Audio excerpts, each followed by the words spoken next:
সৰুপথাৰ সমষ্টিৰ ৰাইজৰ অভূতপূৰ্ব সঁহাৰি বিজেপি প্ৰাৰ্থী বিশ্বজিৎ ফুকনলৈ। সৰুপথাৰত এটাই শ্লোগান, বিশ্বজিৎ ফুকনেই বিধায়ক আমাৰ। বিশ্বজিৎ ফুকন, বিশ্বজিৎ ফুকন, বিশ্বজিৎ ফুকন। এইবাৰ বিশ্বজিৎ ফুকনক মুকলি সমৰ্থন চাহ জনগোষ্ঠীয় সংগঠনৰ। বিশ্বজিৎ ফুকনক সমৰ্থন আদিবাসী, ওৰাং, ভূমিজ, মাঝি আৰু চাওতাল। সৰুপথাৰ সমষ্টিত কাম কৰা মানুহৰ দৰকাৰ। কংগ্ৰেছৰ দিনত দেখি নোপোৱা উন্নয়ন মাত্ৰ 5 বছৰতে দেখিলোঁ। কাম কৰা বিধায়ক বিশ্বজিৎ ফুকন। হয়, বিধানসভা নিৰ্বাচনলৈ মাজত মাত্ৰ কেইটামান দিন বাকী। যুদ্ধংদেহী ৰূপত চলিছে নিৰ্বাচনী ৰণ। বিশেষকৈ 126টা সমষ্টিৰ ভিতৰত অন্যতম আকৰ্ষণীয় সমষ্টি হিচাপে পৰিগণিত হৈছে 107 নং সৰুপথাৰ সমষ্টি। সৰুপথাৰ সমষ্টিত বিজেপি প্ৰাৰ্থী বিশ্বজিৎ ফুকনৰ সমৰ্থনত প্ৰতিদিনেই ওলাই আহিছে হাজাৰ হাজাৰ লোক।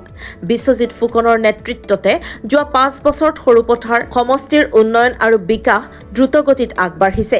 এইগৰাকী বিজেপি প্ৰাৰ্থী বিশ্বজিৎ ফুকনক পুনৰবাৰ বিধায়ক হিচাপে চোৱাৰ হেঁপাহ ৰাইজৰ। তাৰেই উদাহৰণ এয়া। বিশ্বজিৎ ফুকন, বিশ্বজিৎ ফুকন, বিশ্বজিৎ ফুকন। মঙলবাৰে নিশা বিশ্বজিৎ ফুকনৰ বাসগৃহত অনুষ্ঠিত হয় আদিবাসী চাওতাল সংগঠনসমূহৰ মত বিনিময় অনুষ্ঠান। এই অনুষ্ঠানতে বিজেপি প্ৰাৰ্থী বিশ্বজিৎ ফুকনক মুকলি সমৰ্থন জনোৱাৰ কথা স্পষ্ট কৰে। সৰুপথাৰ সমষ্টিৰ বিজেপি প্ৰাৰ্থী বিশ্বজিৎ ফুকনলৈ মুকলি সমৰ্থন আদিবাসী চাওতালৰ 10টাতকৈ অধিক সংগঠনৰ। এই অনুষ্ঠানত অংশগ্ৰহণ কৰে আদিবাসী চাৰণা সমিতি, আদিবাসী সেৱা পৰিষদ, সৰুপথাৰ পাৰিজ প্ৰচাৰ, কাছমাৰী আঞ্চলিক পালক সভা, ওৰাং সমাজ, ভূমিজ সমাজ, চাওতাল মহিলা সমিতি, ধনশিৰি আঞ্চলিক মাঝি মণ্ডল, চাওতাল উন্নয়ন পৰিষদ, চাওতাল সাহিত্য পৰিষদৰ নেতৃত্ব। আগন্তুক নিৰ্বাচনত সৰুপথাৰ সমষ্টিৰ পৰা বিজেপি প্ৰাৰ্থী বিশ্বজিৎ ফুকনক বিপুল ভোটত জয়যুক্ত কৰাৰ প্ৰতিশ্ৰুতি প্ৰদান কৰে সংগঠনকেইটাই। সৰুপথাৰ সমষ্টিৰ দ্ৰুত উন্নয়নৰ বাবে সংগঠনসমূহে বিজেপি প্ৰাৰ্থীগৰাকীক সমৰ্থন কৰাৰ কথা অৱগত কৰে। এই আঁচনিবোৰৰ যিবোৰ আমি শুনিলোঁ বা গম পালোঁ, আমি আদিবাসী হিচাপে আজি আমাৰ আমাৰ জনতা পাৰ্টীৰ, ভাৰতীয় জনতা পাৰ্টীৰ মনোনীত প্ৰাৰ্থী আমাৰ ছাৰক অশেষ ধন্যবাদ দিছোঁ। যাতে যেন তেওঁ এই আগন্তুক 5 বছৰত আমি ভাবোঁ তেওঁ নিশ্চয় সুফল পাব, তেওঁ জিকিব আৰু এই 5 বছৰ যাতে যেন ভাল ধৰণে কাম কৰি যায় তাৰ বাবে আমি আশীৰ্বাদ কৰিছোঁ।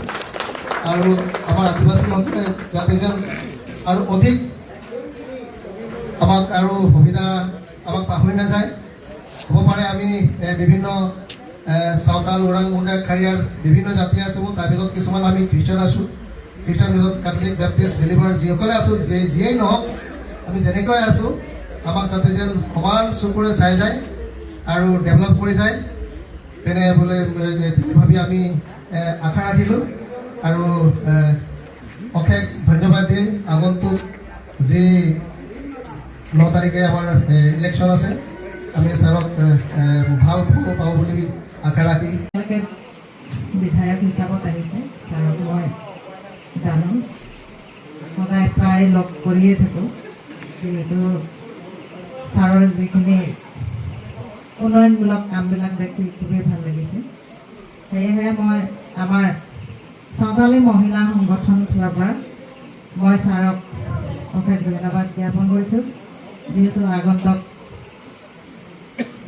নিৰ্বাচনত আমাৰ চাওতালী মহিলা সংগঠনেই হওক, যুৱক সংগঠনেই হওক, আদিবাসী সকলো সংগঠন ফালৰ পৰা আমি ছাৰক বহুমূলীয়া ভোটটো দি আমি জয়যুক্ত কৰিম বুলি কথা দিছোঁ। আনহাতে সংগঠনকেইটাৰ এই সমৰ্থন লাভ কৰাৰ পিছতে সৰুপথাৰ সমষ্টিৰ বিজেপি প্ৰাৰ্থী বিশ্বজিৎ ফুকনৰ প্ৰতিশ্ৰুতি, এই সমৰ্থনৰ ঋণ মই কামেৰে দিম।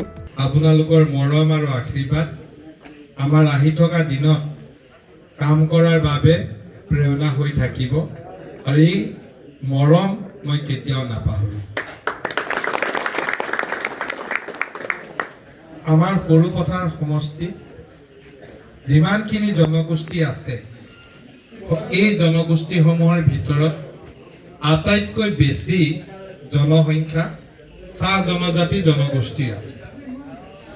প্ৰায় 40,000তকৈ অধিক ভোট বা 55,000 নাগৰিক আমাৰ ইয়াত চাহ জনগোষ্ঠীৰ আছে আৰু আমাৰ যিটো ডেমোগ্ৰাফি বা জনগাঁথনি এই জনগাঁথনিত চাহ জনজাতিসকলে এটা গুৰুত্বপূৰ্ণ ভূমিকা পালন কৰি আহিছে বিশেষকৈ অন্যান্য ঠাইৰ লগত অসম নাগালেণ্ড সীমান্তত চাহ জনগোষ্ঠীৰ লোকসকল সদায় অতন্দ্ৰ প্ৰহৰী হৈ আমাৰ সীমান্ত সুৰক্ষা দি আহিছে আপোনালোক আছে কাৰণে সীমান্ত আমাৰ বহু পৰিমাণে সুৰক্ষিত হৈ আছে আৰু ইমানখিনি হোৱাৰ পাছতো আমাৰ এটা দুৰ্ভাগ্য যে অন্যান্য জনগোষ্ঠীৰ তুলনাত চাহ জনগোষ্ঠীৰ লোকসকল আৰ্থিকভাৱে হওক শিক্ষাৰ ফালৰ পৰাই হওক আমি আনতকৈ অলপ পিছ পৰি আছোঁ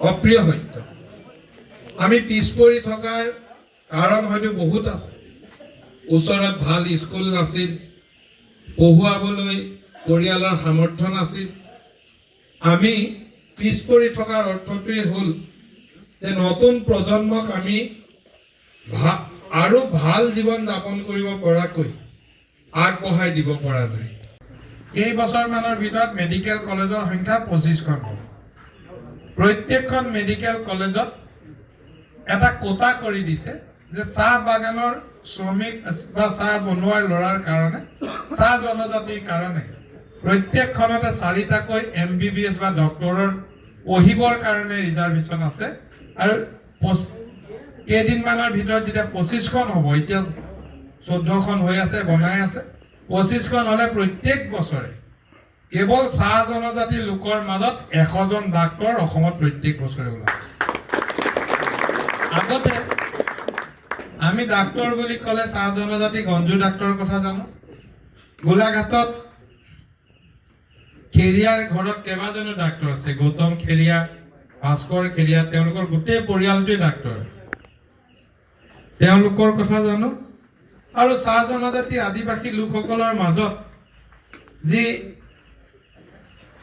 শিক্ষাৰ প্ৰসাৰ এই শিক্ষাৰ প্ৰসাৰ ভালকৈ কৰি পঢ়িব যেতিয়া ইঞ্জিনিয়াৰিঙৰ ৰিজাৰ্ভেশ্যন আছে অন্যান্য চাহ আদিবাসীসকলৰ কাৰণে ৰিজাৰ্ভেশ্যন আছে তাৰ পাছত যি এডিআৰই চাকৰি হৈছে এডিআৰই চাকৰিত নতুনকৈ 100টা চাকৰি ওলালে তাৰে 3টা চাহ আদিবাসীসকলৰ কাৰণে সংৰক্ষণ হৈছে অৰ্থাৎ মুখ্যমন্ত্ৰী ডাঙৰীয়াই কৈছে যে অহা 5 বছৰত